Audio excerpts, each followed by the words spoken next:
Hello students, I am Arvind Kumar, PhD Physics from Suraj School, Rewari. Today we will discuss the combination of identical cells or grouping of identical cells from second unit current electricity of first chapter electric current and resistance. In last video we discussed grouping of unidentical cells. वहाँ पे unidentical के EMF into resistance different हो सकता है.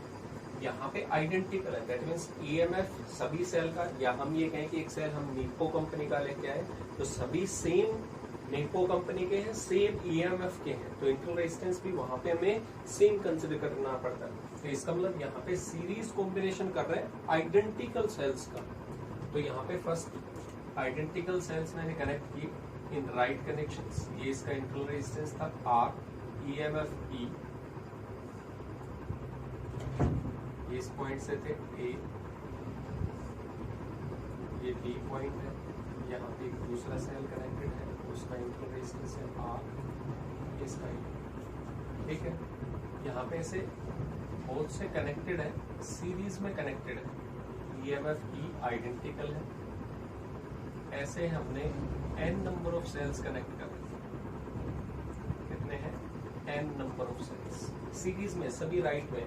इसका negative इसके positive के साथ, इसका नेगेटिव इसके पॉजिटिव के साथ, इसका नेगेटिव इसके पॉजिटिव के साथ. तो इसका मतलब नेट ईएमएफ जो होगा वो सभी का क्या होगा? एडिटिव नेचर का होगा. अब इन सेल से हम कोई ना कोई सर्किट तो चलाएंगे, ऐसे तो कलेक्ट करके रखेंगे नहीं. तो यहाँ पे एक एक्सटर्नल रेजिस्टेंस मैंने कंसिडर किया, लोड रेजिस्टेंस जिसको हम कह सकते हैं कैपिटल आर. ये इन सभी सेल से एक बल्ब होगा, उसका रेजिस्टेंस होगा, फैन हो सकता है, कुछ भी हम सर्किट है वो ऑपरेट कर रहे हैं तो उसका रेजिस्टेंस है वो कैपिटल आर. यहाँ पे अगर हम कैलकुलेट करें टोटल ईएमएफ, हमने जब अनआइडेंटिकल सेल कनेक्ट किए थे तो वहां पे नेट ईएमएफ कैलकुलेट किया था डेरिवेशन से. तो वहां पे कितना आया था? E1 plus E2 plus E3 and so on. यहाँ पे सभी का ईएमएफ सेम है तो कितना आएगा? E plus E plus E plus E plus E. कितने टाइम्स है? n times. So total EMF will be n into में E.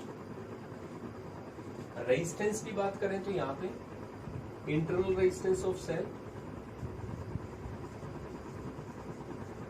इंटरनल रेजिस्टेंस टोटल कितना होगा? यहाँ पे सभी इंटरनल रेजिस्टेंस सीरीज में कनेक्टेड है सेल्स के, R plus R plus R plus R. कितने टाइम्स ऐड करना है? n times. तो टोटल इंटरनल रेजिस्टेंस कितना होगा? NR. यहाँ पे अगर मैं कहूँ total resistance in circuit, total resistance in circuit, अब सर्किट में टोटल रेजिस्टेंस कितना हो गया यहाँ पे इन सभी सेल का, क्योंकि करंट जो पास होगा उसमें यहाँ पे भी ऑब्स्ट्रक्शंस मिलेंगे, इसमें मिलेंगे, इसमें. तो टोटल जो करंट जो है वो कौन कौन से ऑब्स्ट्रक्शंस ऑफर करेगा? इन सभी का एडिशन, क्योंकि resistance can never be negative. तो यहाँ पे R R R N R और यहाँ पे ऐड करेंगे तो ये भी सीरीज में. तो total resistance in the circuit कितना होगा? एनआर, सभी का इंटरनल रेजिस्टेंस प्लस में एक्सटर्नल रेजिस्टेंस. सो हमें ओम्स लॉ पता है. So current is equal to कितना होता है? टोटल ईएमएफ अपॉन में टोटल रेजिस्टेंस. टोटल ईएमएफ कितना था यहाँ पे? एन ई, और टोटल रेजिस्टेंस कितना हुआ? एन आर प्लस में R. ये करंट आ गया. इसका मतलब यहाँ पे सीरीज में कनेक्ट करने का मतलब क्या हुआ? यहाँ पे हमें ईएमएफ जो था वो ज्यादा मिल रहा है. करंट तो वही होगा, जितना करंट एक सेल से पास होगा उतना ही सारे से मिलके होगा. तो करंट में तो कोई कंट्रीब्यूशन नहीं है, लेकिन वहां पे वोल्टेज है वो हमें इंक्रीज होके मिली, E प्लस ई समथिंग. तो इसका मतलब वहां पे कितना होगा? Total any. ईएमएफ को अगर बढ़ाना है तो हमें सीरीज में कंबाइन करने पड़ते हैं सेल्स. अब इसमें एक भी रिजल्ट और है, इसका एक स्पेशल केस देखें. अगर मैं कहूं कि यहाँ पे external resistance is very very greater than internal resistance, जो इस रेजिस्टेंस की वैल्यू है वो इन सभी रेजिस्टेंस जो इंटरनल रेजिस्टेंस है सेल के उनसे बहुत ज्यादा है. तो बहुत ज्यादा है तो एडिशन सब्ट्रैक्शन में हम उनको नेग्लेक्ट कर सकते हैं. So current in the circuit is equal to N E upon में एन आर. तो बहुत छोटे हैं, स्मॉल टर्म्स है इस कैपिटल आर के कंपेरिजन में, इसलिए हम इसको क्या कर सकते हैं? नेग्लेक्ट कर सकते हैं. तो इसका मतलब अगर एक्सटर्नल रेजिस्टेंस ज्यादा हुआ, ठीक है, तो हमें सीरीज में कनेक्ट करना पड़ता है ताकि हम करंट को ज्यादा ले सकें सर्किट में. अगर एक्सटर्नल रेजिस्टेंस यानी लोड रेजिस्टेंस आपका ज्यादा है तब सेल को आपको किस में कनेक्ट करना चाहिए, सीरीज में, क्योंकि यहाँ पे E अपॉन आर, जैसे मैं एक सिंगल सेल यूज करता तो सिंगल सेल ये होता है इंटरनल रेजिस्टेंस और ये एक्सटर्नल रेजिस्टेंस होता है, इसका ईएमएफ ई आर करंट कितना होता है यहाँ पे टोटल पोटेंशियल डिफरेंस ई, इंटरनल रेजिस्टेंस स्मॉल होता, एक्सटर्नल रेजिस्टेंस ज्यादा होता, तो यहाँ पे इसको नेग्लेक्ट कर देते तो कितना आता, तो करंट कितना होता है ई अपॉन आर। लेकिन यहाँ पे जितने नंबर ऑफ सेल्स होंगे उन सभी का कंट्रीब्यूशन है एन। एक सिंगल सेल हमें इतना करंट देता अगर लोड रेजिस्टेंस ज्यादा है इंटरनल रेजिस्टेंस से, तो इसका मतलब जितने नंबर ऑफ सेल्स होंगे उतने ही टाइम्स क्या हो जाएगा, करंट इंक्रीज हो जाएगा। तो यहाँ पे करंट इज इक्वल टू कितना होगा, एन ई अपॉन में आर होगा। ये फर्स्ट केस था। सेकंड अगर मैं ये कह दूं R is very very less than internal resistance of the cell, ये जो इंटरनल रेजिस्टेंस थे सेल के उनके कंपैरिजन में बहुत स्मॉल है, तो स्मॉल है तब की बार कैपिटल आर को इग्नोर कर सकते हैं। सो आई इज इक्वल टू कितना होता है, एन ई, यहाँ पे अब की बार कैपिटल आर स्मॉल है तो यहाँ पे एन स्मॉल आर होता है, एन से एन कैंसिल आउट, तो यहाँ पे कितना आता है ई। अब की बार इसी सर्किट को अगर हम देखें तो एक्सटर्नल रेजिस्टेंस था ये था, लेकिन अब की बार आपने क्या कंसीडर किया, external resistance is very small comparatively to internal resistance, तो हम इसको नेग्लेक्ट कर देंगे तो यहाँ पे क्या आएगा करंट में इंटरनल रेजिस्टेंस। तो एक सिंगल सेल भी हमें कितना करंट प्रोवाइड करता है, ईएमएफ अपॉन में इंटरनल रेजिस्टेंस। यहाँ पे इतने नंबर ऑफ सेल मिलके भी हमें कितना प्रोवाइड कर रहे हैं, ई अपॉन आर, तो कंबाइन करने का कोई फायदा ही नहीं हुआ यहाँ पे। इसलिए जब भी हमारा लोड रेजिस्टेंस ज्यादा होता है तो हम सेल्स को किस में कनेक्ट करेंगे, सीरीज कॉम्बिनेशन। क्लियर हुआ पॉइंट, तो याद रखेंगे ये इसका केस था। आइडेंटिकल सेल्स को नेक्स्ट में अगर हम पैरेलल कॉम्बिनेशन करें तो क्या इफेक्ट होगा, अगर मैं पैरेलली कनेक्ट करूं तो उसका इफेक्ट देखते हैं। Second in parallel combination,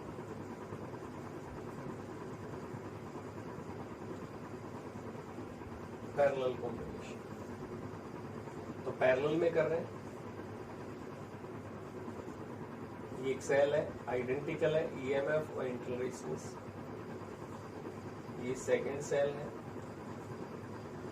same junction पे कनेक्ट है, EMF E internal resistance are. यहाँ पे ऐसे करके हमने बोथ से कनेक्ट कर रखे हैं और यहाँ पे ये एक सेल लास्ट पैरेलल में कनेक्ट, और ऐसे कितने कनेक्टेड थे, m number of cells, m for monkey, m number of cells parallel में कनेक्ट थे, सभी का EMF E internal resistance R. अब इससे भी हम कुछ ना कुछ तो डिवाइस ऑपरेट करेंगे, ऐसे तो सेल को कनेक्ट करके रखेंगे नहीं। पोटेंशियल डिफरेंस सभी में क्या होगा, सेम होगा। तो यहाँ पे अगर हम कनेक्ट करें तो कितना आएगा, एक एक्सटर्नल रेजिस्टेंस को लोड रेजिस्टेंस हम कनेक्ट कर रहे हैं ये सब। तो यहाँ से कोई पूछे टोटल ईएमएफ कितना हुआ,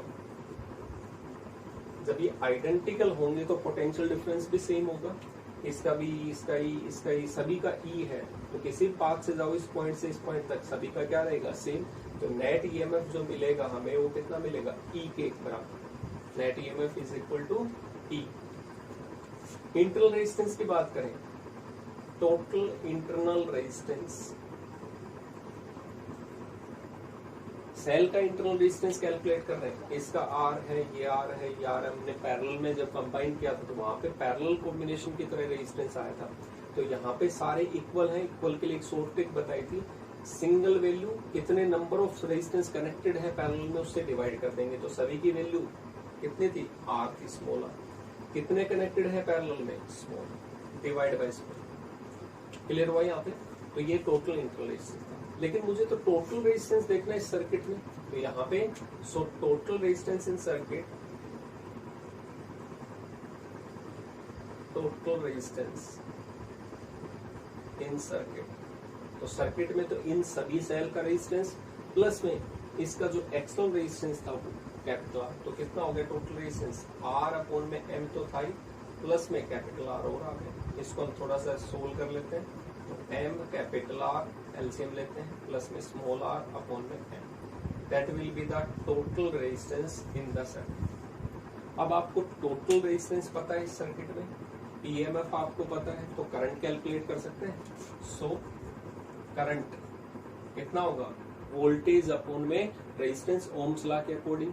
तो वोल्टेज कितनी थी, ईएमएफ ई, और यहाँ पे हमें कितना मिल रहा था, total resistance M capital R plus में स्मॉल आर, और ये जो डिनोमिनेटर में एम था वो कहाँ पे चला जाएगा, न्यूमरेटर। कितना हो गया यहाँ पे total current, M E upon में एम आर प्लस में स्मॉल आर। इसका मतलब यहाँ से पैरेलल में कनेक्ट कब करते हैं सेल्स को, इसने भी कुछ करंट दिया, सेकंड ने दिया, थर्ड ने दिया, सभी ने करंट दिया, तो इसका मतलब करंट जो मिलेगा वो हमें ज्यादा अमाउंट में मिलता है in parallel combination of circuit. तो हमें अगर करंट ज्यादा चाहिए तो सेल्स को कैसे कनेक्ट करेंगे, पैरेलल में। वोल्टेज ज्यादा चाहिए तो कैसे कनेक्ट करेंगे, सीरीज में। अब इसका भी एक स्पेशल केस देख लेते हैं। Special case, if external resistance is very very greater than internal resistance of the cell, तो यहाँ पे करंट की वैल्यू कितनी हो जाएगी, simple M E. External resistance ज्यादा है इसके कंपैरिजन में इंटरनल रेजिस्टेंस, तो इसका मतलब इंटरनल रेजिस्टेंस को हम क्या कर सकते हैं, नेग्लेक्ट। तो यहाँ पे कितना आएगा, एम इंटू में कैपिटल, एम से एम कैंसिल आउट, तो कितना हो गया, ई अपॉन में कैपिटल। इसका मतलब ध्यान से देखेंगे, मैं एक सेल मान रहा था, इसका इंटरनल रेजिस्टेंस ये, एक्सटर्नल रेजिस्टेंस कैपिटल आर है, इंटरनल आर, तो ये मुझे करंट कैलकुलेट करना है। करंट कितना आता है, ई अपॉन में आर प्लस में आर।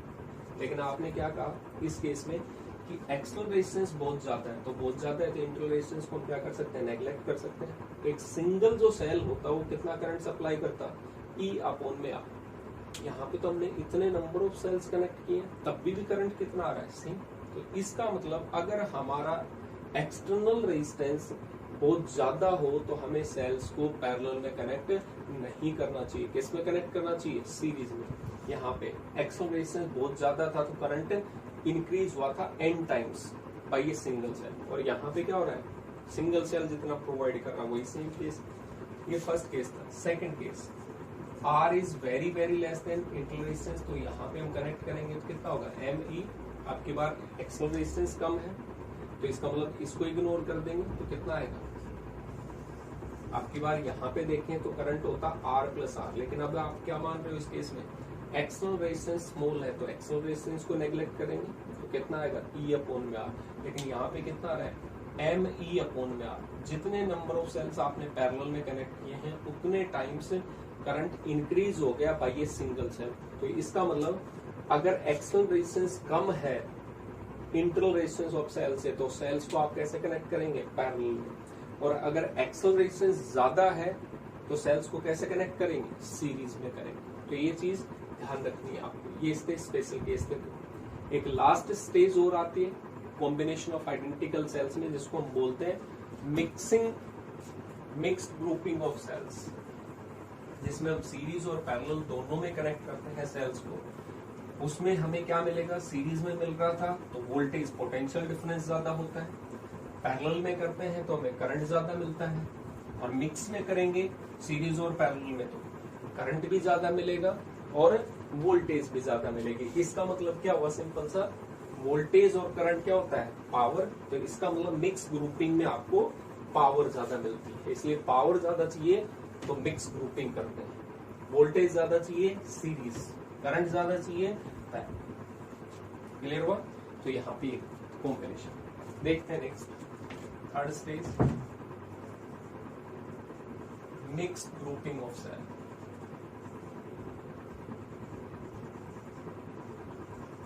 जो सेल्स हैं अब की बार उनको मिक्स ग्रुप कर रहे हैं। मिक्स ग्रुपिंग में देखते हैं क्या इफेक्ट होता है। सिंगल सेल था, इसका इंटरनल रेजिस्टेंस, इसका इंटरनल रेजिस्टेंस ऐसे कनेक्टेड थे। ईएमएफ आइडेंटिकल है सभी का, ईएमएफ इंटरनल रेजिस्टेंस सेम है। ऐसे कितने कनेक्ट किए हमने, n नंबर ऑफ सेल्स, एक रो में n नंबर ऑफ सेल्स। अब इसी के साथ में ऐसी दूसरी रो भी आइडेंटिकल, सेकेंड सेल इसका, सेकेंड रो का, इसमें भी कितने कनेक्ट किए हमने, n नंबर ऑफ सेल्स।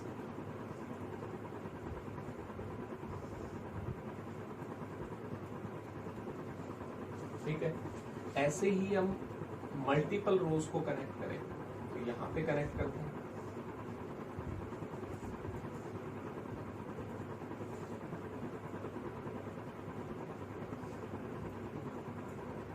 हर एक रो में कितने नंबर ऑफ सेल्स कनेक्टेड है, n, EMF E into resistance R,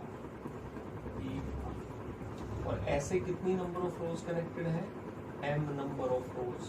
ध्यान रखो एक रो में कितने कनेक्टेड है, n, और ऐसी कितनी रोज कनेक्टेड है, 1 2 3 4, ऐसी कितनी कनेक्टेड है, m, और एक रो में कितने हैं, n नंबर ऑफ सेल्स।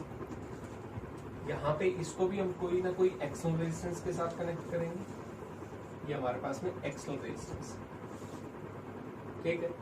अब सबसे पहले अगर मेरे को कहा जाए कि फर्स्ट सेल का ईएमएफ कितना होगा, तो फर्स्ट सेल के ईएमएफ में अगर हम देखें तो यहाँ पे कितना होगा, E plus E plus E plus E, कितने टाइम्स है ये, n टाइम्स। तो net EMF of single row is equal to n into में E। कोई आपसे रेजिस्टेंस पूछे इस सिंगल सेल में, R plus R plus R plus R plus R, कितना हो गया, NR। एक सिंगल रो का ईएमएफ NE, सिंगल रो का इंटू रेजिस्टेंस NR। इसका भी सेम ही होगा, इसका भी EMF E plus E plus E plus E and NE, तो इसमें भी NE होगा। रेजिस्टेंस भी कितना होगा, NR, इसमें भी कितना होगा, R R R NR। तो इसका मतलब सभी रोज का सेम था। अब पैरेलल में जो नेट ईएमएफ होता है, पैरेलल में क्या था, पोटेंशियल डिफरेंस सेम, जितना इसका होगा उतना इसका भी उतना है। तो इसका मतलब पैरेलल में सभी का पोटेंशियल डिफरेंस सेम था। तो हम यहाँ पे लिख सकते हैं net EMF is equal to NE, जो एक सिंगल रो का होगा that will be the potential difference, क्योंकि पैरेलल में सेम होता है। मुझे टोटल रेजिस्टेंस चाहिए सर्किट का, टोटल रेजिस्टेंस इन सर्किट। ध्यान से एक रो का कितना है, ध्यान से देखेंगे इधर, एक सिंगल रो का NR, यहाँ पे ये पैरेलल में इसका भी NR होता है, इसका भी NR होता है। तो इसका मतलब इक्वल रेजिस्टेंस कनेक्टेड है पैरेलल में, और इक्वल कनेक्टेड है तो शॉर्ट ट्रिक क्या बताई थी, जिसकी एक सिंगल वैल्यू है और कितने नंबर पैरेलल में कनेक्टेड है उससे डिवाइड। तो कितने नंबर पैरेलल में कनेक्टेड है, m नंबर ऑफ। तो इसका मतलब इन सभी सेल का इक्विवेलेंट रेजिस्टेंस कितना होता है, NR, एक सिंगल सेल का, और कितने पैरेलल में कनेक्टेड थे, n। लेकिन ये तो सभी सेल का है, ये सेल का रेजिस्टेंस इस एक्सल रेजिस्टेंस के साथ किसमें होते हैं, सीरीज में, तो प्लस में कितना हो जाता है। तो ये टोटल रेजिस्टेंस आ गया इन सर्किट। करंट की वैल्यू कैलकुलेट करें तो करंट कितना आएगा, यहाँ पे सिंपल कैलकुलेट करें तो पोटेंशियल डिफरेंस अपॉन में रेजिस्टेंस, तो कितना था, NE अपॉन में NR अपॉन में M प्लस में R। इसका एलसीएम लेते हैं तो इसको सोल्व करेंगे, तो एलसीएम लेने के बाद में ये डिनोमिनेटर में होगा, ऊपर चला जाएगा NME, और यहाँ पे M एलसीएम था तो NR प्लस में M इंटू में कैपिटल। ये करंट आ गया। अब करंट मैक्सिमम कब होगा, स्पेशल केस अगर देखें, current is maximum when internal resistance is equal to external resistance, that means NR is equal to MR। ये value NR is equal to जब MR की इक्विवेलेंट होगी तब जाके ये वैल्यू हमें क्या मिलेगी, मैक्सिमम मिलेगी। तो मैक्सिमम के लिए हमें इन दोनों के इक्वल करना पड़ेगा। इसके पीछे एक मैथमेटिकल रिलेशन है छोटी सी, वो हम डिस्कस कर लेंगे। तो इसका मतलब जब मैक्सिमम करंट हमें चाहिए तो कब होगा, जब n क्या था, एक नंबर में कितने नंबर ऑफ सेल्स कनेक्टेड थे एक रो में, तो n इंटू में इंटरनल रेजिस्टेंस, कितने आपस में पैरेलल में रोज कनेक्टेड थी, m इंटू में एक्सटर्नल रेजिस्टेंस यहाँ पे। तो करंट मैक्सिमम मिक्स ग्रुपिंग में इतना होगा। तो ये मिक्स ग्रुपिंग थे। इसी के साथ में जो सेकंड यूनिट आपकी first chapter electric current and resistance वो एंड हो जाता है। इसकी प्रैक्टिस करेंगे, इसका भी रिलेशन है, बहुत छोटा सा है वैसे तो, नेक्स्ट वीडियो में कभी बता देंगे। Thank you.